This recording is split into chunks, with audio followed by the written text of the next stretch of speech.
Okay, greetings everyone. Welcome to Gerard Black in the Philippines with the truth. I'm going to welcome you to my channel. All my peaches, triggers, lovers, haters, commenters, each and every one of you, I want to welcome you to my channel. Well, it's Saturday morning right now, and it's kind of late. I've been on the video chat with my brother for a long time. Uh, it's always good chatting with him. it's always it's not always good going over the list of people who passed away before you. You know, so it's sometimes Yesterday I talked about. Yesterday I talked. Excuse me. Oh, I'm doing a video. Slow. My second housekeeper just came here, and they're moving furniture, as you can tell. But anyway, we go through a checklist, people who passed away and understand how extremely blessed we are for being here. Yesterday I spoke about health and trying to live forever. And, I always felt that if I was to drop dead right now, that I can drop dead with a smile on my face. Because you know why? Because I lived a good life, man. I've enjoyed myself. Yes, I had ups and downs, regrets. There might be a few, but mostly everything that happened to me has been my fault. And so, so him and I, we go back and forth, and we talk about how, like, you know, people who passed away who are like in the 80s and 90s and like this, who live wild lives. I'm saying, what the hell? Why can't that happen to us? Yeah, both him and I are always battling to stop smoking and what have you. And we talk about how they like live to be like 80 and 90 years old and smoke 5 packs a day. We say, man, we're a long way from that. But a lot of times it's just in the genes, man. I mean, you do what you can for what you can, to maintain your health and stay healthy, and it's a beautiful thing. It's a beautiful thing to still be here. It's a beautiful thing to still have things to look forward to. Yesterday I met a guy who I think it was like 84 or 85, but he just had a 2-year-old kid, and he says to me, Burley, say hello, Burley, say hello. Hello.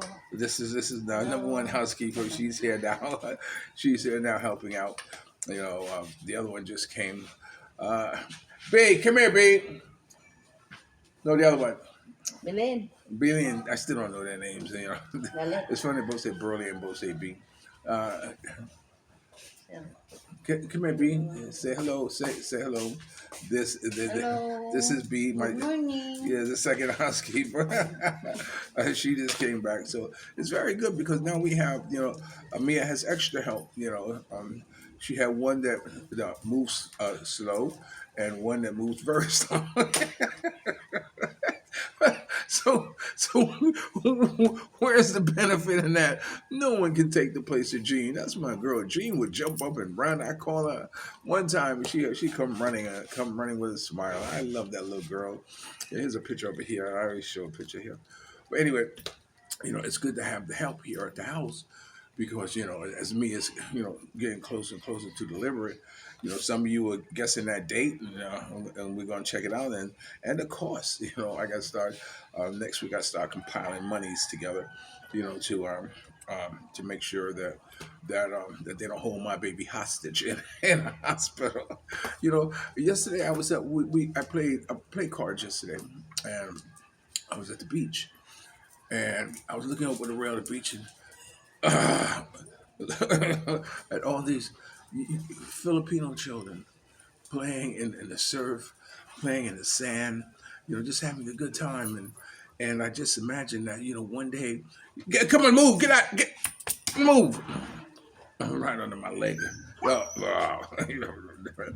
Imagine that one day that my kid is going to be playing on the surf. And one thing I wish I learned how I've done when I was in the States, and this is a lot of you who are into it, learn how to build sand castles. Sand castles, I think, would be a lot of fun to share with the Filipino people here watching the build, or be a sand sculpture, But anyway, he was like 80 something years old and has a 2-year-old kid, and my brother said that's encouraging. Yeah, it is, and he says, what's keeping me alive is my child. you know, and I understand them. I understand. You know, you know, uh, um, having something that motivates you. You know, you know, to want to see tomorrow. You know what I'm saying? To yeah, to be around for as long as you can for something. It's a wonderful thing. My stepfather lived to be 1 week short of 100 years old, and this is I don't know how old he was when I did this, but I thought I would surprise him, and I bought a whole collection of VHS. At this time, it's VHS, a whole collection of the Dean Martin roast because this was during around his era. He's Italian. He was offered to drive for Joe Valachi. If you don't know who Joe Valachi was the first turncoat mafia for the mafia. And so, he didn't want to get involved in the mafia or he didn't want to get sucked into that. So he ended up working at Ford Motor Company as an electrician and pulled my ass in there when I got out of service. I said, no, no, no. Yeah, you coming to work. That's a good lookout. Turned out to be one of the best jobs I had. So anyway, so I bought him the Dean Martin roast. And it had all the actors and all that stuff from his era who were being roasted by Dean Martin, from the Rat Pack, Sammy Davis Jr., Frank Sinatra, Joey Bishop, Peter Law. Those were the Rat Packs back in those days, just to name them. But when I gave it to him and put it in, he sat watching and said, "He's dead. He's dead. He's dead." He said, "They're all dead. I don't want to watch this." And I was blown away because he was turned off because everybody he was watching was dead. He had this real deep voice. He's dead. He's dead. He's dead.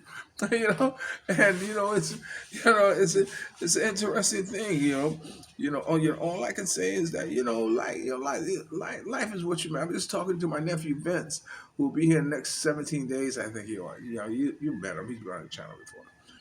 And I was telling him, I said, look, you know, when you come to the Philippines, I mean, it's like, you dig in your own trench. You dig a trench, and this is where you set up your flag.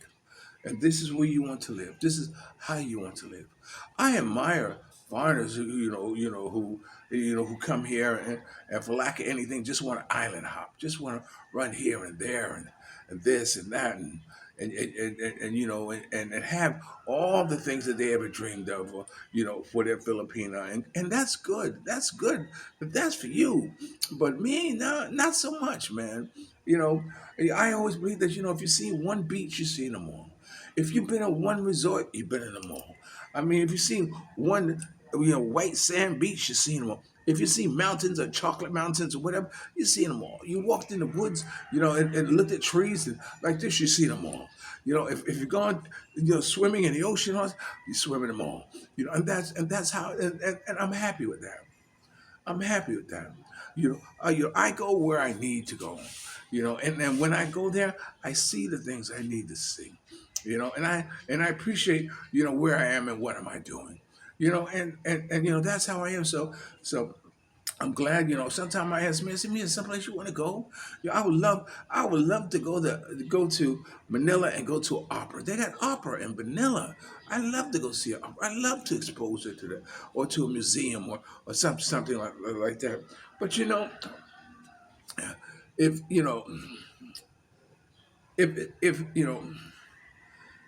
you can drag a horse to water, but you can't make him drink. And I don't want to force nothing on her, you know. But right now she's pregnant, so I've been wanting to get to Cebu before the baby came, but so much is that's going to be almost impossible now because she's so close now. But when I go back to Cebu, I'm gonna go back and see friends, see people I love, see people I touch, people I miss, people who miss me. There's nothing more warming and no wonderful than seeing people who love you and miss you. I get message, Gerard, we miss you, Gerard, and it warms my heart. It's warmed my heart knowing that I've had that type of effect on people. You know, Yesterday I walked in a Bogart and Bogart says it's like a watering hole for a lot of the foreigners, expat, whatever they call it. And I walked there, it's like, Gerard! It's like, wow, right in the middle of this cluster of all these, like, hey, what's up, how you doing, man? I'm reaching, like, what's up, talk. What's up, man? It feels good, man. I miss walking into a place and people react like that way about me, of my presence. It's a good feeling, man. It's a good feeling. I was watching an interview with uh, Trevor Knowles. If you know Trevor Knowles is a comedian from South Africa, I think it is. He was on a Daily Show for so many years. He just fulfilled the obligation, or not, but he was on Stephen Colbert's show. So he walked out on stage and gave Stephen Colbert a hug. He liked that, and then he sat down. And Stephen Colbert said, he says, wow. He says, I feel like I've been in a chiropractor where you hug me so tight like this. I feel like you lift my back like this. And Trevor says, he says, which I believe that's what a hug is supposed to do. He said, when I hug you, I want to feel you. I want you to feel me. It's like a bear, like that. And I remember someone once told me, he says, Gerard, you give the best hugs because I want that love. I want that warmth. I want that sincerity to come through my hug, to let you know that I miss you, to let you know I love you. And it's a wonderful feeling, man. It's a wonderful feeling, to be able to give people that. And the children here are starving for it. The children starve. I mean, there are some places I go and I got a line of kids just waiting for that grandfather kiss. Hello, and what I do is that when I stop them, when I find when I talk to, I said, okay, tell me a story. Huh? Tell me a story. Just once upon a time, and I got to the point. Last time I was at Calvin, and there was myself, Mia, um, his wife Tiss, and his daughter. It started with his daughter telling me a story, whatever, and she told me a story because it gets them to use their mind, their imagination to be able to talk, and then I put it on the adults. Okay, Tiss, now you tell us a story. No, come on, Tis.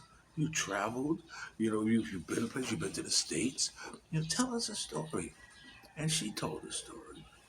And then Mia told a story about how we first met. And, I told a story about the South, because the topic was about racism or something like this in the beginning. But then, what was racism? When I told them a story, whatever. And then Calvin told us, but you know how Calvin, like this. But the whole idea is to get them to talk, to get them to use their mind, to get them to be creative, to use their imagination, you know. So just like with Michael, Chris, and Raphael, when I have them tell a story, I say, okay, now what? When you tell a story, you gotta tell me the who, what, why, when, and where. Those are the 5 W's that you should use when telling a story. And so I get them to, from time to time, and grab them and say, hey, tell me a story. You know what I'm saying? Raphael he has come phenomenal. He's come a long way. I mean, sometimes he's like a little chatterbox. And it's a good thing. I never want to discourage that. And Michael Chris, I'm trying to develop into that. Okay, so with that being said, you've been watching Gerard Black in the Philippines with the Truth. Don't forget to subscribe, ring the bell, share, like, and tomorrow is my Sunday morning classics. I'm still working out on how to do it. How to get it right. This time I'm going to use the camera off of the computer, so it'd be a much wider image. But then I don't know about reading the comments. I figure if I do, maybe I'll do a dry run or something like that to kind of get it. I can't change the picture. I'm promoting it because I'm still in the infancy of learning how to do that. But I'll get it done. So it comes on at 7 o'clock Manila time, a.m. And I think 6 o'clock is still in the daylight saving time on the East Coast of New York, so it might be 6. So join me on Sunday morning classes with Gerard. So remember, dreams are nothing more than plans awaiting action. Never disrespect LA, always pull someone up. And sometimes you're the only one to see your vision. And the best revenge of life is to live good. I'm living good today. Hope you are too. If you're lucky enough to have a woman like Ollie, once in former lead singer in Temptation One Song, treat him like a lady. And ladies, if you're lucky enough to have a good man like me, make him feel like a king. And remember, never say no. I'll always love you more. I'll talk to you later. Let me get this done. See if we can do this in an hour. Peace.